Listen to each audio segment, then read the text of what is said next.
Hello ladies and gentlemen, what's up? Welcome to another episode of Phenomenal Views. I am your host Nick Smith, and this is my review for the Amityville Horror book. Now, I did try to make an episode of this, but I didn't like it, so this is my remake. As you all know, I believe the Amityville really happened. From watching the movies and just from also with The Conjuring and just doing some research of my own, I personally believe that it happened. But I've always been wanting to read this book, and my friend Joshua Bueno gave me this book, and I started reading it, and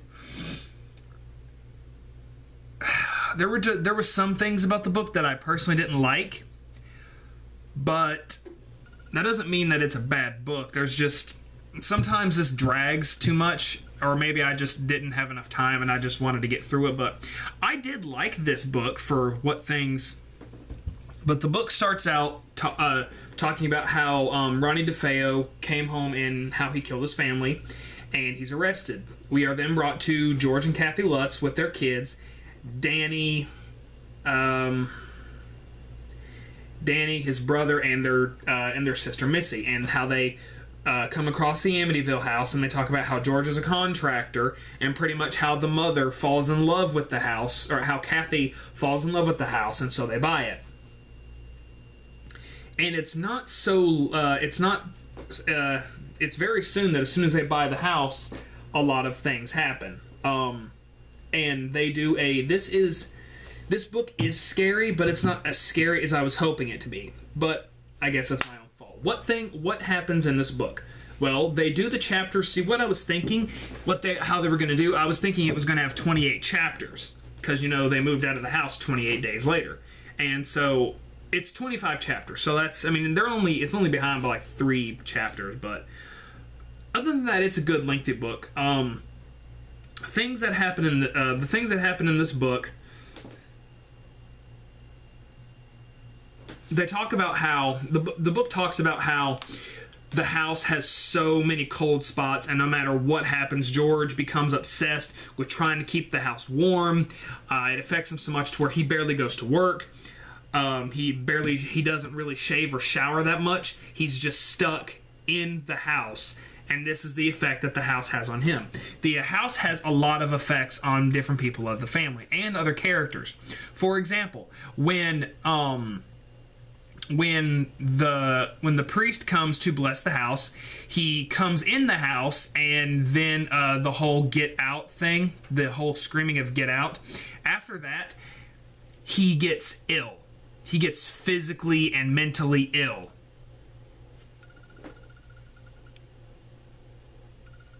He gets physically and mentally ill. For such words like he gets a temperature of 105. His hands puff up. And it affects him so bad that whenever he gets better, whenever he starts talking to George again, he gets sick again. And it just keeps happening over and over and over, to so much to where he has to turn his case over to another priest, or he has to be let go. And as much as he doesn't want to, he decides that a lot of people decide you need to do what's best for you, and you need to take a break until you're over this. So while he's going on breaks and trying to get better, George and the Lutzes keep trying to get in contact with him and other people, but the house doesn't let them. The house takes control of them. As soon as they move into the house, George starts waking up at 3:15, and most of the first couple nights he keeps going down to the boathouse to check it to see if it's, you know, unlocked or not. There's just something odd about it. Missy starts talking to someone known as Jody. Which, by the way, Jody was not Ronnie DeFeo's sister. I don't really know what Jody is. I don't know if she's a ghost or if she's a demon. But like how in The Conjuring, how the littlest sister was talking about Rory, Jody is this spirit that she keeps talking to, and you know how the mom and dad are like, oh, you know, she's a little girl. Of course she's going to have an imaginary friend. But the more Missy talks about her, the more Jody starts to scare them. For example, they ask, well, what is she? Jody's an angel. Well, what does she look like? she has wings and she looks like a pig. It's like, what do you mean? And so eventually they do see the pig in the window. They see the red eyes of the pig, and it scares them to death.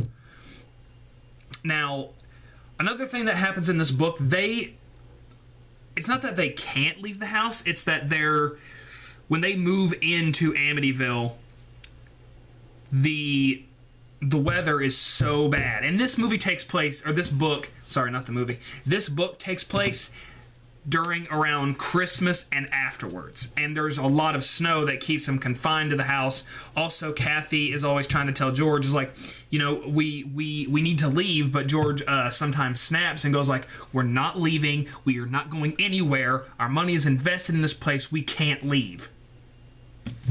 Now, there are some more recurring characters, like how I said the priest is a main character in this book. The people, Kathy's brother is mentioned a couple more times in the book than he is in the original movie. For example, in the original movie, there's a scene where he gets married and George loses their wedding money. After that, he's never brought up again, but in the book, it talks about him and his new wife, and how actually when they go and stay a night in the house, it scares them so bad that they get up and leave in the middle of the night. Because the house scares them so bad, and like they have to go to Jimmy's her brother, they have to go to her mother's house, and it affects her so bad, like he tells her he can't believe in this, but she's scared to death. And you do grow to love these characters. How it affects Danny and his brother, like they play together all the time. It says like how they always play outside or how they're always in the playroom. And there's a couple times in the book where the boys are beating each other up. They're fighting so much. I mean, siblings do fight, but this just happens out of nowhere. Like one day Kathy's just in the kitchen, and then randomly she just hears struggling. And the house affects Kathy a lot. There's times like when she feels a chill go up her back. There has been times when George has woke up and his wife has levitated above the bed, but he never told her because he doesn't want to scare her. Because he wants to think that he's got this all under control. You know, because George was a former Marine. So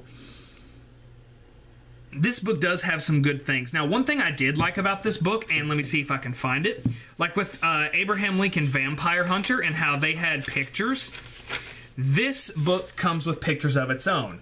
This book comes with the floor, like the blueprints of the house, and an even, let me see if I can find it.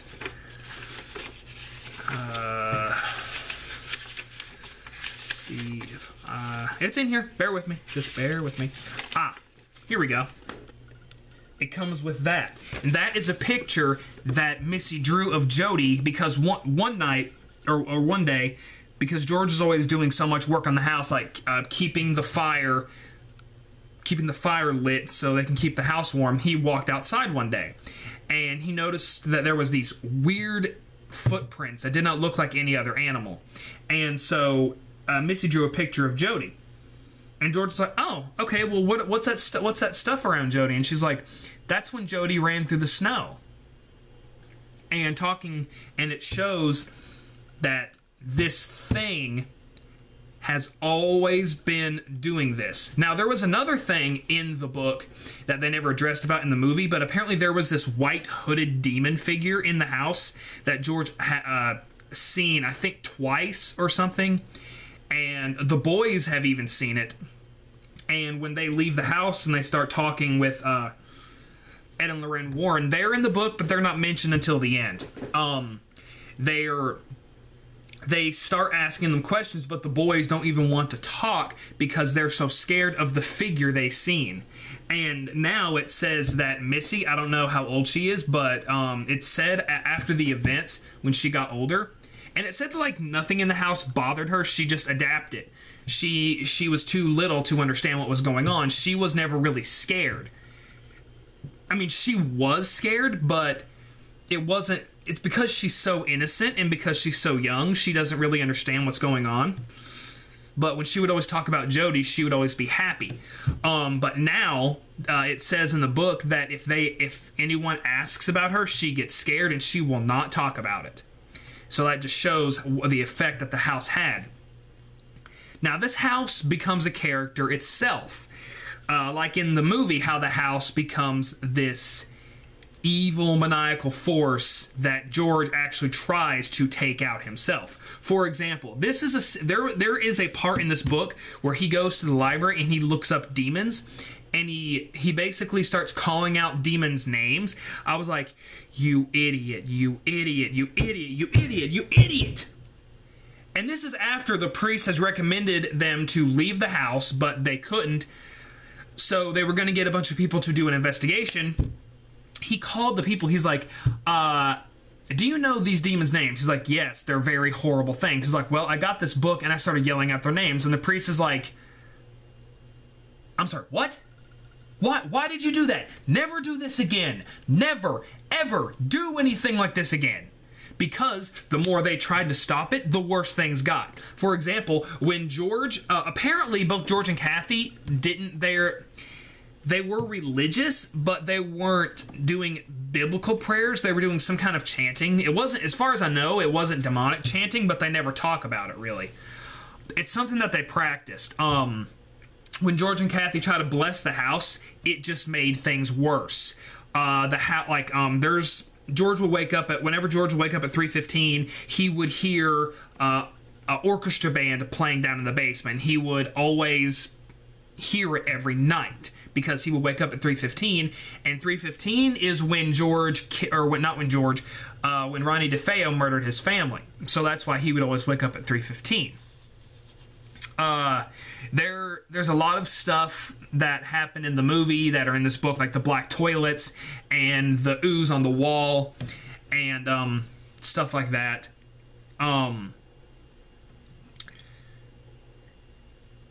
Harry is a main character in this book as well, just like how he is in the movie. George takes Harry around the house to try to scare or basically find the main source of this of the house. And they do find the red room, and they do find that there is a well underneath the stairs. They never go in the red room. George goes in there one time, I think, and then he never goes again. And after he tries to get Harry to go down there, afterwards Harry never goes down to the basement again. When he lets Harry run around the house, Harry will not go in Missy's room because Jody is in there, and Harry is scared of Jody. I would be too. But there were some times when this book dragged, and I think it's probably because I was trying to get through it fast, and that might have been why I didn't enjoy it so much. Maybe I'll read it again someday. But there are other things that happen in this book. The fly thing happens, and they can never figure out where the flies are coming from. The window thing happens, actually. There's multiple things that happen, but for instance, the house actually starts attacking the children.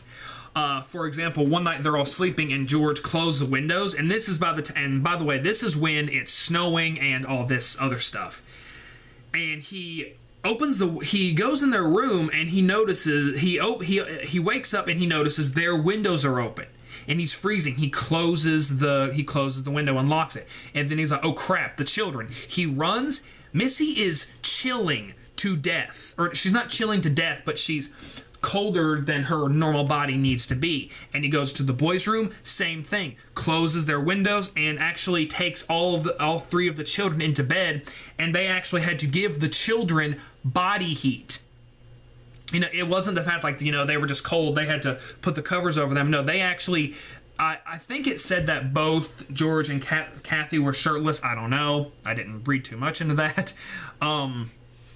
But they actually had to provide the children with human body heat because they were freezing so much. The house started to attack the children. And this pissed George off beyond belief. Now, there were times when George does lose his anger, lose his temper in this book, but it's actually not much. They portray George in the book as being They do talk about how he was a military man, but they portray George more as when he gets angry in the house, oh, he gets angry. But when he cares about the kids, he cares about the kids. He volunteers to take them to school. He makes them breakfast. He takes the kids out. He truly cares for the family. And it makes George a really likable character. Now, other things that happen to George, because the house and the toll it takes on him, he doesn't go to work for months.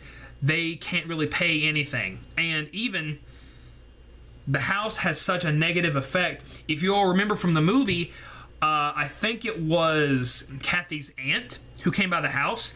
As soon as she set foot in that house, I think she went on one floor, and I think she went into the room where the spirit said for the priest to get out. She left. Not very long did she leave, and I think it even said she had to get out of her car and throw up because of how evil the house was. This house is Death is a main character in the book, like I have said. And